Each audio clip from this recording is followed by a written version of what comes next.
think we got off to a rather slow start, but I rather imagine we're getting on quite well now. I think it's definitely improving the relationships, because what we do now we didn't do, say, 3 years ago.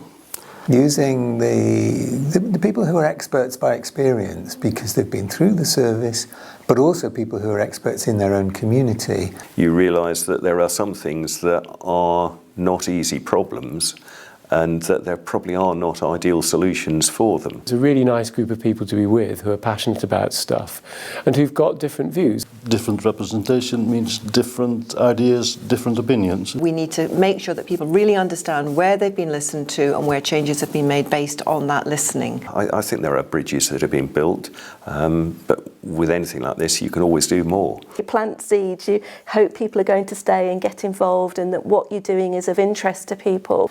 Individual services, there's been some great progress, but there's also that change in spirit about how we're doing things.